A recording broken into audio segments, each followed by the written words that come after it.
Good afternoon. My name is Simon Butler, and 5.5 years ago, when my son Finley was 6 weeks old, we were told that he was partially sighted, as he had the rare eye condition of aniridia.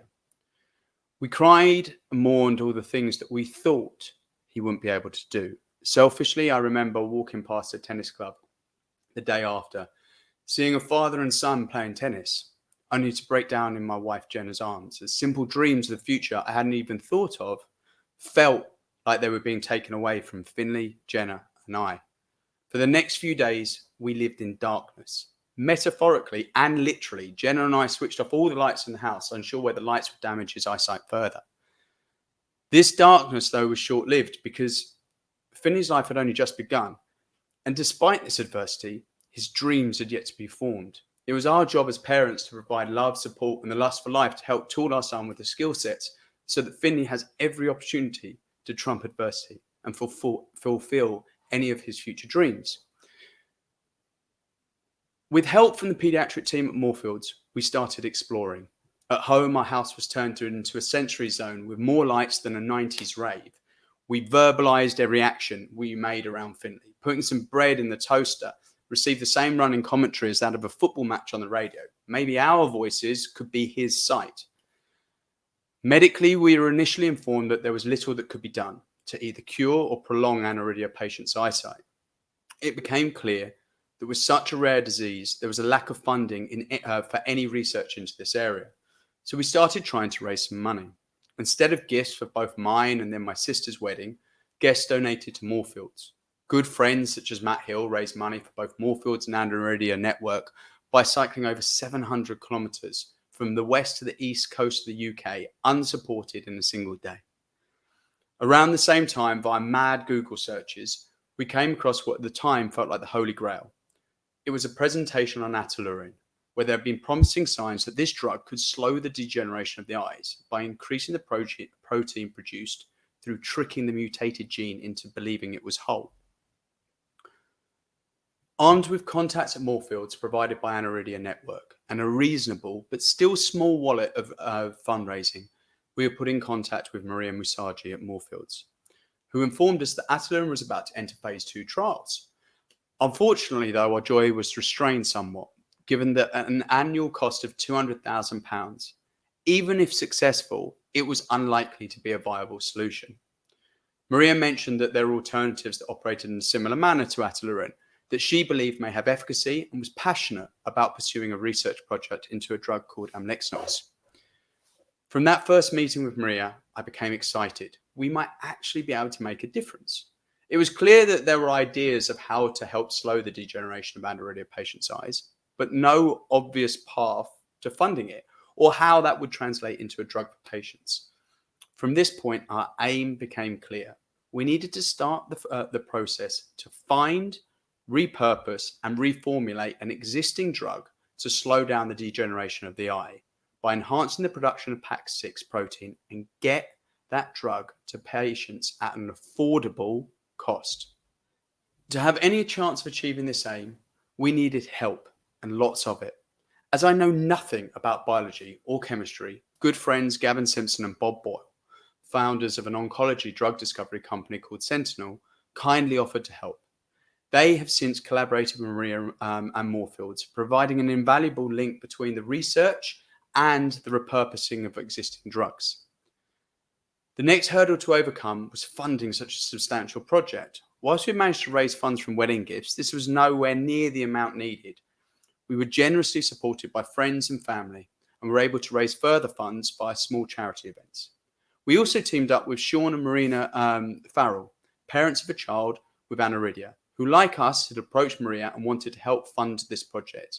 This partnership was significant as it shows what we can do when we work together. In January 2019, 1.5 years after our first meeting with Maria, we launched a 2-year research project titled Amlexnox for the treatment of aniridia, which was spearheaded by Dr. Dolce Delina Cunha. I won't go into huge details, Dolce is speaking after me, but from a small sample of Finley's skin, they've grown eye cups as well as stem cells of the cornea. This has created two assays. By that, I mean ways to test different drugs on cells. And what is great is that they are derived from actual aniridia patients. One at the front of the eye, the cornea, and one at the back of the eye, the retina. Results have been constructive, but again, I'll let Dolce talk about this. In addition, Sentinel, through Graham Mackenzie's work, has created a quicker and cheaper assay, so test, using human embryonic kidney cells that incorporates affinity-specific stop codon mutation. Through this collaboration with Sentinel, we now have a way of doing some pure drug discovery work, whereby we plan to screen a large number of drugs from the FDA drug library with similar properties to ataluren and amlexinox via the faster and cheaper assay. Our aim is to return to Moorfields with an elite set of existing drugs that we can test on patient-derived models so that if successful, we can apply for a grant to take them to phase 1 trials and hopefully repurpose them. We've also recently started working to raise funding and support Martin Collinson and Daniel Abadam's work towards proof of concept experiments on a couple of drugs they have identified. So, whilst this is all very constructive, what is unfortunately clear to me is that the cost versus the expected monetary gain for drug companies to fund R&D for rare conditions such as aniridia will never be a priority, and most likely not even a consideration. What this means is that in all probability, most research will be generated, funded, and pushed by families and individuals whose lives are affected by aniridia. Which is why a conference such as this can be powerful. It allows us to collaborate and work as a team for the same common goal. It also is proven that teams and collaboration outperform the individual. Brian Uzi, a professor of leadership at Kellogg School of Management, examined how scientists excel. Now, I'm cognizant this is a dangerous topic given my audience, but please bear with me. He analysed one of the largest bodies of knowledge available, called the Web of Science, which has approximately 30 million scientific papers in it, from the early 1900s to today. Brian was looking to see if there is a pattern behind the most impactful research. He measured the citations of every single paper that had ever been written. They coded it as whether it had been written by a team or by a solo author. He compared the level of impact teams were having relative to solo authors. He did the same thing on over 7 million US patent filings.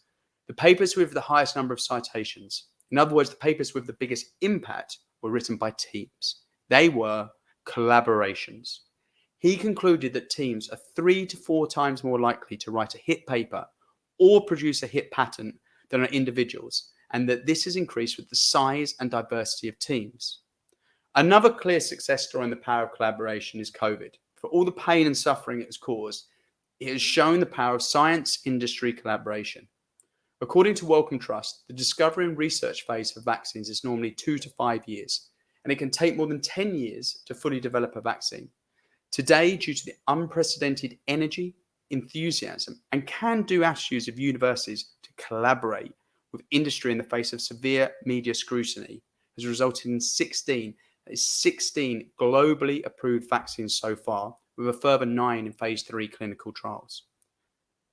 So whilst aniridia may be small in numbers, if we pool our funding, if we pool our knowledge, if we collaborate between industry and research together as a community, we can make sure aniridia patients are not forgotten. Together, we can ensure that researchers who have a true passion in helping to find a possible treatment have the funds to get projects off the ground so that we can find, repurpose, and reformulate an existing drug and get it to aniridia patients at an affordable cost. I'd like to end on a real positive note. I talked at the beginning of how on receiving Finley's diagnosis, we thought he wouldn't be able to do many things, and opportunities and experience would be taken away from him. How wrong we could have been. He amazes us every day and has smashed through any expectation we ever had. My wife wrote a poem a couple of years back, which I'd like to leave with you to read in your own time, as in my mind, it perfectly captures our journey. Thank you very much.